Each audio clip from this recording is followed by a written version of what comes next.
Hey guys, it's M, and you should have known that positivity wasn't gonna stick around for long. Soryu Tenha, the coolest concept in HNK for me, ruined by an awful story. Let's take this bit by bit and work up to what this even is. For those of you who have been around the channel, I'm sure you know my thoughts on SNK. Tons of cool concepts that never failed to immediately get fumbled a few chapters later. This was no exception. Let's start with the part I do like, the concept. Soryu is an ability that sucks you and your opponent into a void where nothing exists except you and them. All special abilities and powers are completely disabled, leaving whichever two who are stuck inside of it capable of only fist fighting to the death. There's no escape, there's no way to disable it, it's just you and your opponent. It's fucking amazing, and I really love the idea of it. Genuinely, I think it's my favorite idea for a technique ever, even more so than MT to an extent. But now we have to get to the execution. And soon you'll see why, even though I think it's an amazing thought, you'll never hear it outside from a actually kind of conversation. In our final fight in SNK, Kazumi and Zong are brutally trading blows until Soryu activates, and suddenly heaven and earth no longer exist,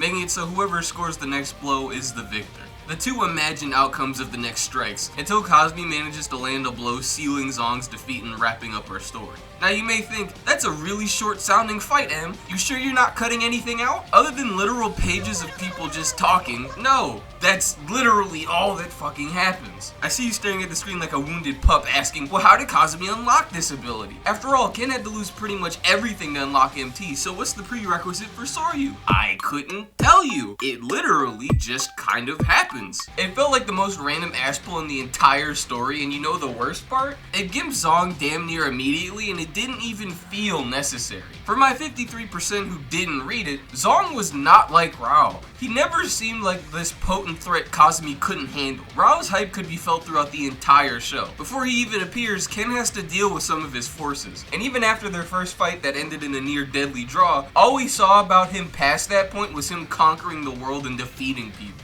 The way the story put him, he felt damn near invincible. Zong does not have that. Kazumi fought Zong for the first time and he did beat him up there, but past that point he does fuck all except become a monk while, you know, Kazumi's been busy being the main character and fighting different people since. So when the fight starts, since the story didn't bother making us fear this guy, and the fact that all we've seen feat-wise from him besides the first Kazumi fight is him beating a guy with no powers, you'd assume end of manga Kazumi should be way over. Then the fight starts and somehow they appear to be on equal footing. Going back to HNK, Kenshiro was implied to be weaker than Rao for reasons we see on screen. Ken's not been fighting as much as the Conqueror Keno has. He probably needed MT in the scene where he unlocked it, or he most likely would have lost, or at least it would have been believable that he could lose there. Kazumi did not need to activate Soryu. The two were trading hits like normal fights go. Honestly, it's one of the best looking parts in the manga. Then out of nowhere, Kazumi activates Soryu, forcing the cool fight to end and pushing a this one attack decides it scenario when the fight was just getting good. It's like they read HNK 1's ending with Rao's soul punch and wanted that scene without thinking of the context that Rao and Ken were damn near exhausted by that point. The fight beforehand should have been longer so it hits this point, but nope.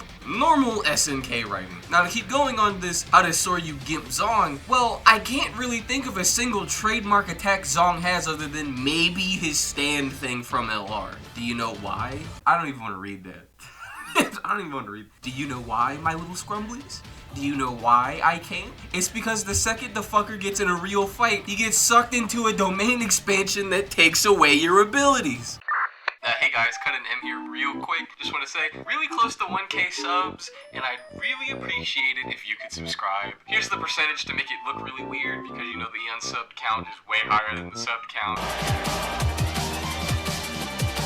And also, just want to remind you, I have a Patreon, and there's a big chunk of this video that was originally going to go in that is going to go there exclusively because I deemed it unnecessary. So if you want to see that, videos ahead of time, and smaller behind the scenes things that not everyone else has seen, you know, give that a peek too. Anyway, back to Past Me. This was his very last chance he had to be iconic, but no, he gets destroyed with a strong hook and that's it for him. I'm sure you remember in my MT video where I talked about how good MT was for tying into Ken's character, showing everyone we came to know and love while also being a cool way to make all of Rao's misdeeds come back to bite him. Soryu does not have that quality at all. They try to make it seem like it does by talking about the fate of Hokuto, but when you think about it, character-wise, this ability doesn't really fit either of them. This isn't symbolic of anything deep for them personally, like Zong having an over-reliance on his martial arts so he can't use them in the moment, or is this an ability Kazumi can only use due to some events that took place beforehand, like Zong killing Teshin and Teshin barely passing it down. He just fucking does it. It may sound like I'm overly mad about it, it's because I am. Because this would have had so much more impact if our base HNK Ken used it on his other two main villains. I like MT, but if Soryu was used against Rao, it would be very fitting. A man who did everything in his power to conquer all other martial arts and try to make his Hokuto perfect, loses it in a final fight, forcing a man-to-man fight against Kenshiro. It could take them both back to the times where they were learning and inexperienced, back to the days where they were simply exchanging blows as youths. It put them in a position where there's no wasteland to conquer, no Hokuto Shinken's successor, or no greater strength to acquire. It would just be two brothers fighting in between heaven and earth. Kaio, I'd argue more so than Rao, relied on his special abilities to push people around, which already would have made this downfall pretty satisfying. But Kaio's entire original motives tie into his past with Hokuto Shinken and Hokuto Ryuken, tied to all the pain he had to go through for this martial art, tied to the fact that across his entire life, he was bound to being number two. His mother sacrificed herself for someone else. His master pretty much bashed this ideology into his head, and the world seemingly conspired to put him into his situation. But in Soryu,